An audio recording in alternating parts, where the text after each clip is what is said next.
Good evening, everyone. I know what you're thinking. What the fuck is going on with this podcast, huh? Well, I'll tell you what's going on. It's late at night here in beautiful Los Angeles, where I am broadcasting to you. And I'm doing a one-on-one, completely solo podcast. I've recorded one before, but it was dog shit, and I didn't put it on YouTube.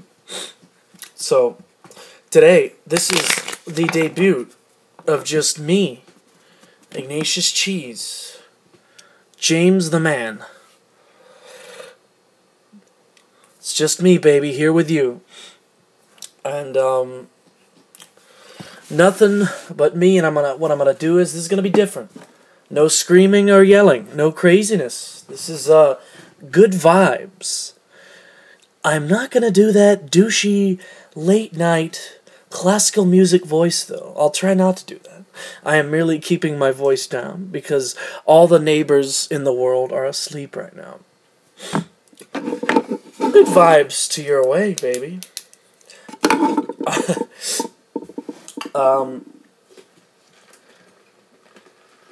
I have with me here a interesting little thing. I'm gonna take out this thing, huh? Now I'm gonna fuck with it, and you're gonna guess what it is.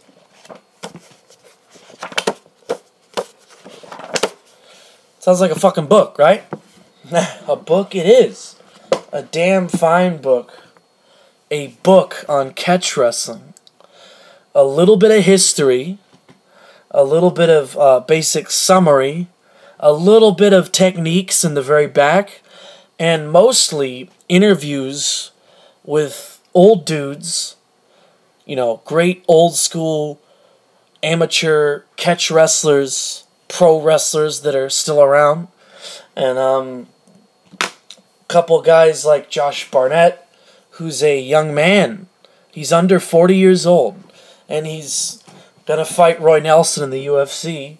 He's the well-known catch wrestling guy. And he has a great interview where he speaks very passionately about the art form. I'm not sure if any of you guys give a fuck about this, but this is my passion. You know, some people like painting, some people like whatever, you know, whatever you're into. Me, I like wrestling, you know. I've also done a lot of, you know, theater and things like that. I consider myself a bit of a Renaissance man, you know. In high school, a couple years ago, I would go from a drama club after lunch to the wrestling room and have an hour and a half of insane, brutal, you know, sports training of wrestling and grinding and weightlifting, ass kicking and testosterone. And then I'd go to play practice, and then I'd go to Burger King where I hung out with a different group of losers, and they were all pot smoking, you know. Yeah, so I don't like to classify myself as anything. I've always been a weird dude, so anybody out there that you're like, if you're like that, then you're not alone, you know. I'm guessing there's a lot of people like me out there that never truly had a home, because, you know, I didn't fully fit in with the drama kids, because I was kind of more alpha male type personality, and then, in, you know, wrestling practice, sometimes I'd leave early for, play practice, and they'd be like, "What are you, a fag? You're doing a play, bro? That's gay." And I'm like, "Bro, we've been rolling around and sweating at each other for an hour. You know what I'm saying? Wearing tight clothing. Pretty gay. Now I'm gonna go to a play practice where I share a dressing room with beautiful young women, and they have to undress in front of me. So which is more gay?" But anyway, one of my passions that I'm really passionate about is wrestling, specifically catch-as-catch-can style. Because if you don't know, there's many styles. There's In high school, it's called folk style, which is a different rule set. And then when you get to college, it's collegiate, which is even more liberal with the rules. And then when you get to the international competition, or the Olympic type, or the World Championship type, the rules get even more laxed with freestyle. And it's a completely different scoring system. There's not a lot of pins scored. It's usually scored through points. And there's also Greco-Roman, which is very different from the other two in terms of you can only throw someone using your upper body. You can't trip them. You can't shoot for a leg tackle or anything like that. And even on the ground, I'm pretty sure you can't. I'm not a Greco-Roman. I had the opportunity, but I just decided not to. When I was a wrestler in high school, I decided to move on to other things. Kind of regret that. I probably should have done some Greco-Roman. But anyway, the style of catch as catch can was prevalent way back in the day, and in these mixed wrestling matches where different styles would wrestle against each other, catch as catch can had a lot of success. And not just success there, but success against martial arts like boxing and judo. There was a large rivalry between judo and catch wrestling.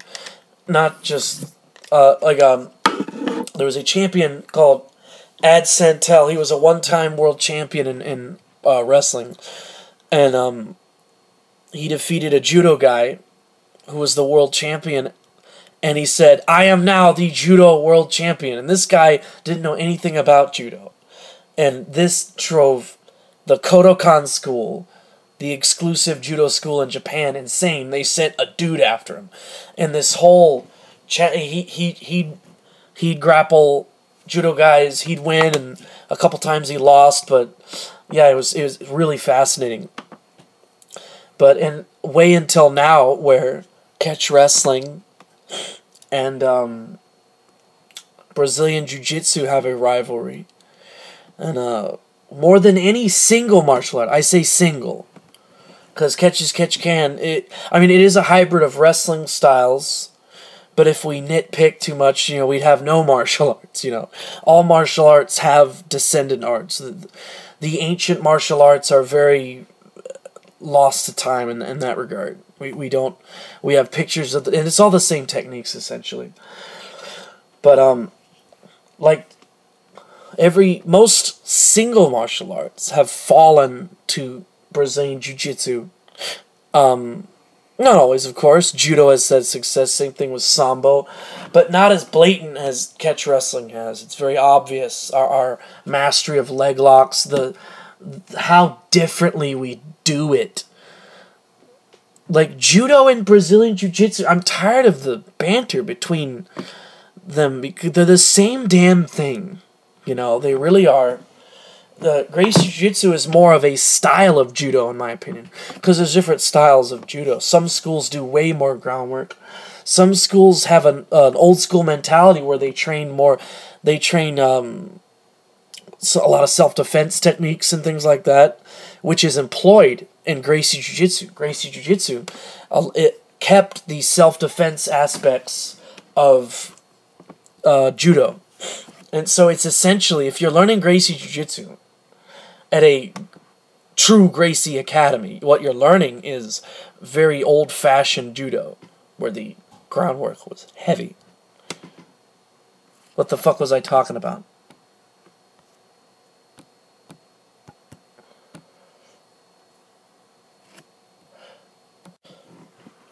In martial arts, we've learned that the grappler has the advantage of gravity. If he's able to pull you to the ground and pin you there, and you don't understand grappling, he's going to keep you down there. And he doesn't have to know very much. He doesn't have to know Krav Maga to be able to poke your eyeball. He doesn't have to be a karate master to start elbowing you in the back of the head. So there's old exhibitions, I've seen it, of a wrestler fighting a boxer. and he's coming in, and the boxer's scooting his hips back, and he's punching the box. He's punching the wrestler. The wrestler's keeping his hands up, defending himself. He keeps blocking the shots, and then gets him into the clinch and just slams him on the mat. And it's like 100 years old, and it's on YouTube. Look it up. So that's a precursor to what we saw in the UFC, where Royce Gracie was shooting double legs and taking dudes down, riding them out. Well, we call it riding. They just call it position or whatever, you know. And getting these big, fat guys tired, and then he just fucking punch them in the ear, slip in the rear naked choke or sleeper hold, and take them out, you know. And so we learned that. History has repeated itself. Just like our rivalry has repeated itself. The jiu-jitsu. It was Kodokan jiu-jitsu, judo, and now it's Gracie jiu-jitsu. And now it's becoming even more, they just call it, they call all grappling now jiu-jitsu, and that's not what it is, you know? That verbatim, as an intellectual and historian of the grappling arts, drives me crazy. The way that, he's a great jiu-jitsu guy and his leg locks are great. It's like, no, what are you talking about? You're just a all-around grappler, you know? What are you talking about? You're really good with heel hooks and toe holds. You know, that's not what Helio Gracie was teaching his sons. They had to learn elsewhere. Rickson Gracie learned all those footlocks from a book that Eric Paulson gave him, you know. They had dog shit leg locks. There's a video from 2001, shout out to John Strickland's channel. There's a video from 2001 of a catch guy, this big fat bald dude, just toe holding everyone at a local BJJ tournament. He's just taking them down, and they have an open guard. He goes, okay, rips their foot off. They didn't know what to do. You know, and now all these guys in competitive. I follow competitive jiu-jitsu or grappling. Like they call it no-gi grappling or jiu-jitsu, but I don't know. I guess the verbatim is starting to get better. Like they're not really claiming. I mean, guys like Henner Gracie is very good with leg locks. But he's a Gracie, you know, jiu-jitsu. And he's peddling jiu-jitsu as the best. I'm like, why are you so good with leg locks, man? That's not what you guys do, you know? Or you got to give credit.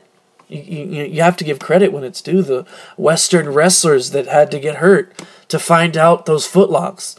Someone got fucked up originally, you know? That's why some of this stuff drives me crazy. Because I show so much respect for my ancestors in Northern Europe that had to find out what worked. Someone got their knee ripped off, you know, and I doubt at that time they had the ability to fix it like they do now. But I follow competitive grappling. I went to Metamoris 5 to see Kazushi Sakuraba, the great catch wrestler who defeated the Gracies with the double wrist lock. And I do follow the sport. And it is mostly, by now, the sport of competitive grappling. To be honest, the deck is a little lean towards jiu-jitsu guys in terms of the rules. And jiu-jitsu is the dominant grappling form. Not just that, but judo and sambo are very... they stick by themselves. Like, the reason... a lot of jiu-jitsu guys use... the fact that a lot of the Abu Dhabi Combat Club submission wrestling championships and a lot of the no-gi grappling, they're saying it's dominated by jiu-jitsu, man. I'm like, well, that's because judo guys don't do that. They're not even allowed to. And sambo guys stick with sambo. They want to win the world championships. They want to win a gold medal in the Olympics. That's the goal. I wish more judo guys would go into MMA and sambo guys and all that. I wish. Because I feel like if the, especially jiu-jitsu community got flooded with sambo and things like that, I think the waters would definitely get more mixed and they'd shut their face about, you know. But here's the deal. You know, catch wrestling is not, it's not a vast number of gyms. Look, I'm going to write down every gym I know on a piece of paper. All right? Ready? Go. Catch wrestling LA, where I used to train. That's one. Here's the deal. That's the only pure catch wrestling gym in LA. There is combat submission wrestling, where they teach one catch wrestling class a week on Wednesday. Catch wrestling is the base. Well, he says there is no base, but I've watched the videos, many videos of the CSW system, and let me tell you something. That system is like 90% catch wrestling. I am very comfortable saying that. Eric Paulson probably doesn't want to upset his Gracie friends, but I'm very sure that. But the main jiu-jitsu is in the guard. That's about it, because he has lots more. Like the guard, the bottom position where you have you got a dude in between your legs. That position is not favorable to wrestlers. They have techniques for it. I learned a few catch wrestling techniques from the bottom, but it's to get out of there. It's to escape. You know? That's not where we like to hang around. But there's a lot of guard techniques in combat submission wrestling, and that's pretty much where all the jiu-jitsu is, as far as I'm concerned. Then there's the Hayastan Academy, and there's a lot of catch wrestling in there, a lot of sambo and judo. What's interesting about that one, there's no Brazilian jiu-jitsu in the system. It's basically a lot like combat submission, except it's sambo, catch wrestling, folk style wrestling, and judo. Judo Jean LaBelle. It's funny, his nickname is Judo, but he's trained by Carl Gotch, and you must have heard of him. If you haven't, Google him. So yeah, there's only one pure school in LA, Catch Wrestling LA. I'm going to found a club, and that's going to be the second. And we're going to pay homage to our friend Raul Ramirez that started the first real school here. I say first, there was definitely a school here before, 100 years ago or something. Then there's one in South Carolina, John Strickland and those guys. They're so awesome. They put video. Look up John Strickland Wrestling. It's a great channel where he does techniques, and he has this Billy Wicks Foundation. No, they changed the name. But anyway, they have a long distance training system, and they're great. They really are. And yeah, they've been entering. They're doing what I think is the right way to do it. They're entering open tournaments and jiu-jitsu tournaments and winning, and I think that's what I want to do. There's small little catch wrestling rules promotions, but I'm not really interested in that quite yet. I feel like we're at a time right now where if we wanted to garner respect, we need to go out and compete in these open, because like I said, the Abu Dhabi Combat Club Submission Wrestling Championships, it doesn't say Jiu-Jitsu Championships. It's open to anybody that knows how to put on a submission hold. And that's what we should be going for. And there will always be naysayers. If you say who are the best catch wrestlers in the modern era, you'd have to say number 1, Kazushi Sakuraba, perhaps number 2, Josh Barnett, and then Minoru Suzuki, and most people say the real killer was Masakatsu Funaki. The naysayers say that, John Barnett, he's a jiu-jitsu guy, he trains with Eric Paulson. He doesn't put on a gi. Let me in order to become it, do they not understand? They do understand, but they haven't thought about it this way. They say because he's had exposure to jiu-jitsu, that makes him partially a jiu-jitsu guy. He has an honorary second-degree black belt because he's a lifelong grappler and he's beat everyone's ass. But They say that he's been exposed to jiu-jitsu, so therefore he's a mixed grappler. No, he's not. He did like a year of judo in high school, and high school wrestling, and then catch wrestling. And catch wrestling and high school wrestling are synonymous, okay? That they melt into each other like butter. They mix. You see where the same moves mix with each other. And people will say that because of that, he's a jiu-jitsu guy. It takes like 10 years of going almost every day to class to become a real jiu-jitsu black belt. So anyone that knows that Barnett cannot be a jiu-jitsu guy. You know? Is he a blue belt? Because he's had exposure to it for years. And what exposure, you know. There's this douche. Anyone who's listening that wants to know who a douchebag is, there's a YouTube channel called Martial Arts Critic, and it's a picture of a guy with a fedora. I shit you not. And the dude has made a playlist called Brazilian Jiu-Jitsu versus Catch Wrestling. And guess what? The jiu-jitsu guys always win in that video. Wow. I wonder what that guy trains in. And then he has a highlight video called Brazilian Jiu-Jitsu in Street Fights. So what do you think this guy likes? I've gotten into an altercation with this guy. I don't do that anymore. No more YouTube talk. I don't care. No more. It's too crazy. People are retarded. But he runs around shitting on everybody. And he says, you know, oh, Barnett, he's a fucking mixed grappler, blah, blah, blah. And so this is where the disinformation comes in. When a art has shown to be effective against yours, the only single art which is effective against jiu-jitsu has been catch wrestling, really. I mean, en masse. Yes, a judo guy has proven effective against jiu-jitsu.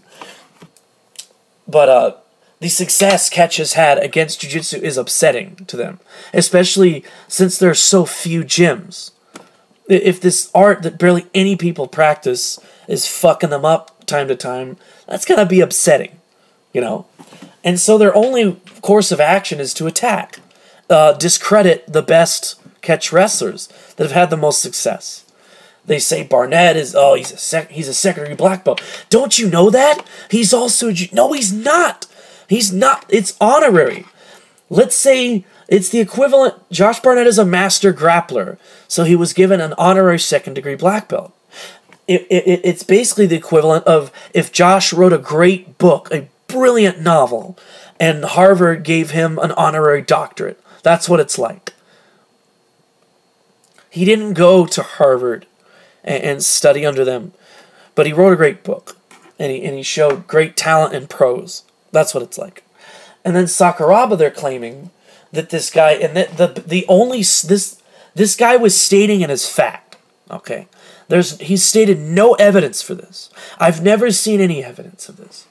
He was saying that Sakuraba trained with Ensign Inoue, and I've never heard him talk about that. He also said that Sakuraba trained with a great jiu-jitsu teacher, Sergio Pena. And the best reference I could reference is a jiu-jitsu book from like 2001. Like, that's it? Now, let's look back at 2001. That's when Sakuraba was fucking up all the Gracies and jiu-jitsu guys. So, of course, they'd be kind of bitter at that time, right? You know, and if he did, in the worst case scenario, what if he did bring a jiu-jitsu guy to teach him, he's going to try to take your back, he's going to try to, get in the mount and this and that, and this is what to look for, this is how you deal with the gi. How does that make him a jiu-jitsu guy? You know, are we to suggest that Renzo Gracie is by all means a mixed grappler. But I don't call him that, because that's disrespectful. Because Renzo Gracie is a master of jiu-jitsu. He really is. He knows wrestling. In fact, he knows some catch wrestling and sambo. But that's not what he is. He's a master of jiu-jitsu. So I think they owe us that respect, do they not? I'm rambling. I apologize. I should probably change the subject. This is my passion, fellas. This is the kind of shit I want to rave about at 3 a.m.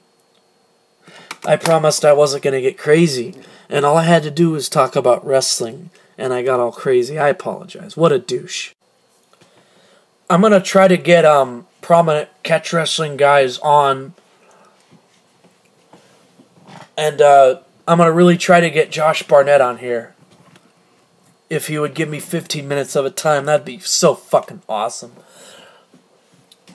But anyway, yeah, he'd pretty much set the record straight. I'm going to ask him that.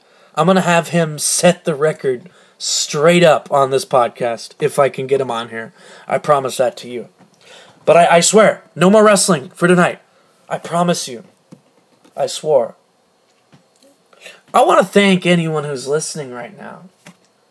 Because there's always like a handful of you, you know.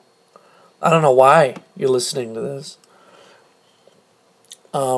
I wish I could get more people to listen to me yap, you know. It's hard, guys. It's hard. I've had, I joined YouTube community because a lot of peer pressure, you know. Like, oh, you gotta do YouTube. I was goofing around and telling jokes at Del Taco, and this old guy just came up to me and said, dude, like, you gotta... He told my brother and I, he said, please, go on YouTube and show yourself. This is a stranger. He's like, save the world from mediocrity. I'm like, wow, that was such a compliment. And, but yeah, a stranger told me. And a lot of people have tried to get me into being on YouTube, and it's just, I haven't done any creepy shit, you know. I don't go on Reddit posting anonymous, like, hey, look at this guy. You know, I was hoping that I could rely on you guys, you know. I know I've said this before, probably on the last one, but I want to thank you guys for listening. I'm trying to work on more stuff. I have skits, and I've been starting to think about how, like, maybe the podcast should be separate, I don't know. Maybe I'll just keep the whole channel a mixed bag, you know? Keep it a mixed bag of wrestling and podcasts and ridiculous, fucking absurd skits that I do. I mean, I realize someone that stumbles upon this will be like, what the fuck? Like, you know, people have such a short attendance span now, you know? That they don't want to listen to this whole podcast, you know? And it seems like in order to be successful, you got to start out with famous friends, and I honestly can't think of one podcast that started out, you know, with nothing and then becoming really famous. I can't think of one. Not like YouTube channels where they just rise to the ashes. But maybe that's the thing, you know. I would love for my channel to get popular and for the, you know, podcast to be semi-popular. I see that on a lot of channels where they put their podcast on the channel as well, and their videos average like 50,000 views, and then the podcast will average 2 to 10,000, you know. Only the hardcore fans will listen. And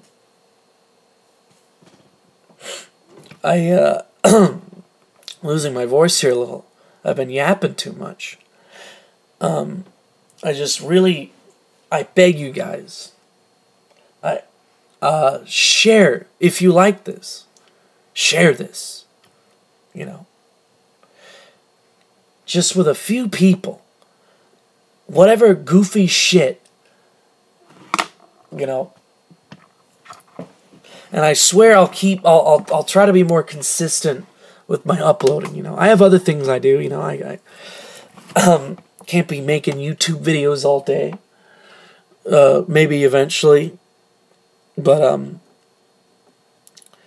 yeah. Try to spread the word, baby. You're part of this.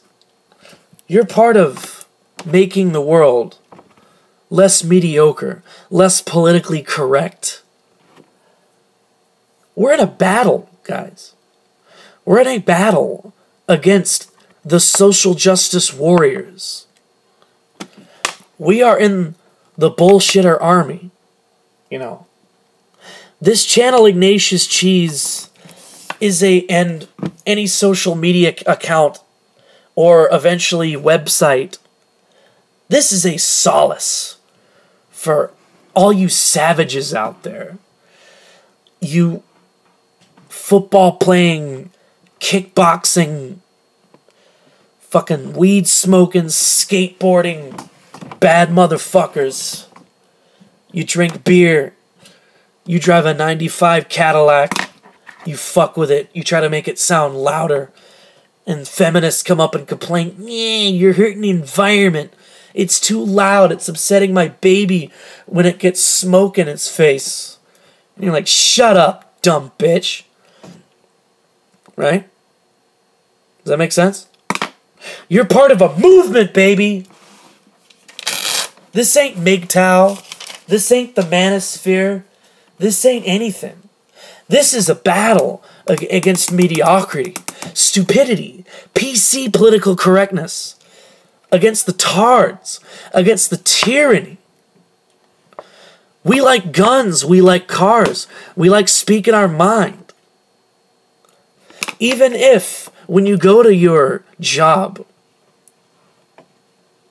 if you move on to having a 9 to 5 or whatever, I want you to be like, you know, I can go home or in my car or wherever when this medium becomes more available. I can go there and I can hear my curly-headed motherfucker talk about insane shit. And I don't have to feel bad about it. You know? You can email me or tweet me and say insane shit. And I'll be like, right on, brother. I don't mind if you ladies are watching this. Or if ladies start watching it. This is not a MGTOW channel. But I just want to say that this is a man's space. This is an online man's space. And I'll tell you what, there are a few places I hang out time to time. If you ever see me and recognize me, go, yo, what's up? You know? And I'll be like, dude, what the fuck? And we just created a man's space. The 5 feet around you and me. You know what I'm saying? And we need to create more male spaces. Because I don't think the internet is going to cut it. Because there's still male spaces on the internet, such as this. I'm going to make sure this male space does not go away. This solace. This open forum for shit talking. But hopefully, someday, we will have more male spaces besides the men's room, where we only go to take a shit. Can you believe that? The only place where men can really just be alone is where you go to take a shit. So you're in there talking all kinds of garbage about pussy and shit, and there's a guy squeezing one out over there. Maybe you're both sitting on the toilet squeezing one out, talking shit while taking a shit. I don't know. I'd do it. Why not?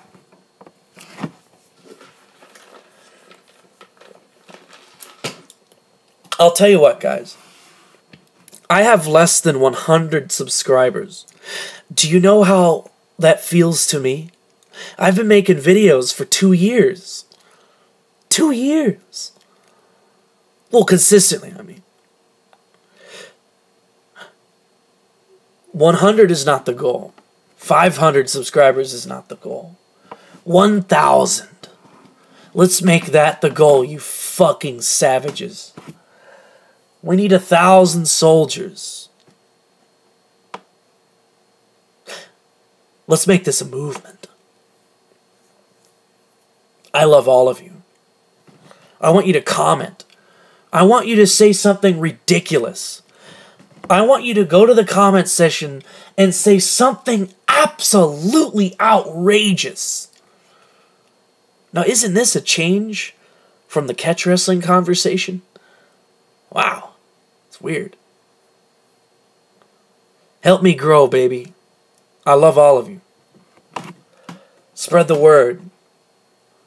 Next time you're being accosted by a feminist, say, hey, go fuck yourself. And then tell me about it. And I'll suck your dick. Let's get to 1,000 subscribers. And then let's not be satisfied. Let's get bigger. I love you. Peace, love, respect. Sending good vibes your way, my dear savage friends. And if that fails, all I can say is, baby, be well.